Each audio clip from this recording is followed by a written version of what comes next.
Well, hello. I'm talking to you here from Davao City in front of Soli Deo Gloria Church, and I thought I would do something a little different for my update this month and give you a video update. So we'll see how this works out. But I'm going to go inside because it's a little more quiet in there. Well, that's a little better. And I'm here in Davao City because today I'm going to be part of an orientation to talk to some prospective pastors who are interested in getting more training. And so we are doing a half-day orientation here at Soli Deo Gloria in order to let them know about the program, and hopefully they'll be interested and want to sign up. There's about 25 men that are expected to come, so you could be praying for that. It's been a long trip, only 2 weeks, but I've been busy every day. Yesterday was the first time I had in 15 days to take a nap and actually catch up on emails and things like that. So I've been doing stuff every day. It's been a wonderful blessing. It's a good sort of tired. I got here, began my trip in Cagayan de Oro, which is about in the center of the Philippines on the bottom island of Mindanao. And there I did training for Module 2, which is our narrative training. And so the men preached their first sermons from an epistle, and then during the week I also taught them how to study and preach from narratives. And so it was good to hear from these men. There are 13 that are still in the program there, and they're working hard. I had a blessed time there with Pastor Bobby at the Way Christian Ministry. And another exciting part of the trip was Pastor Marvin Knight from the church at South Mountain in Arizona was also able to come out with me, and he taught some of the class. He preached several times, did some seminars for the folks, and just was a great encouragement and a blessing to the people out here and to me. It was my first opportunity to get to know him, and so I thank you, Marvin, for your kind help and assistance and your sacrifices to come out here. And thank you to Church at South Mountain for lending your pastor to us for a week.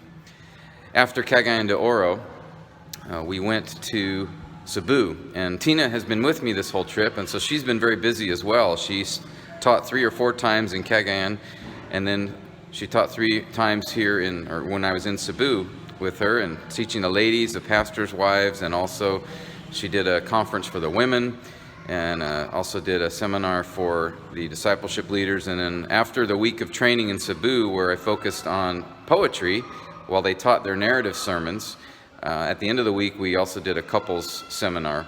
And then of course there was preaching all through the weekends, and what a great blessing. You know, it is so encouraging here to see the people and their response to the word, their hunger for the word, and just they're very humble in how they receive the word. And so it's been a great example to me, a great encouragement. And I would just want to express my gratitude to you for your support in this training, and not just the financial part. I definitely appreciate and need that, but your prayers and your encouraging notes and your replies to these updates. And I know that you are praying for us, and we're seeing an impact. And so just continue to pray that we would be effective in training these men, and the new potential batches that are coming up. Again, we're hoping here in Davao to start another one, and then also up in Baguio City, we're hoping to start another one as well, and then perhaps next year in another location in General Santos area, which is also in the lower island of Mindanao. Well, I better make this short, otherwise you're going to be turning this off pretty soon. So again, thank you so much, and the Lord bless you. And we again appreciate all of your kind support and your prayers especially. And for this month, if you could just focus your prayers on the preparation that I have for my next trip, which will be when I get home. I'll be home about a week and a half, and then I travel out to Malawi, where I'll be doing some training there at the Central African Preaching Academy. And on that trip, I'll also be bringing a friend of mine, another pastor from Missouri, John Denny. He's going to be coming out with me and helping with the training as well. And so you can pray for that. Pray for my daughter, my oldest daughter, who you may have heard is expecting, and she's expecting another set of twins. And so that'll be quite a busy time for her and her family, and she still needs prayer for her health, and she doesn't feel well during these pregnancies. Pray too for Tina, as her continued ministry with the ladies at our church and also within our family. She's does so much for us and such a servant. So if you could pray for her health, for her stamina, and for her walk with the Lord. and continue to pray for our marriage. We thank you for that, and just are so grateful to the Lord for what he's been doing in our family and how he's allowed us to participate in the ministry we have overseas, and such an incredible experience. So again, thank you.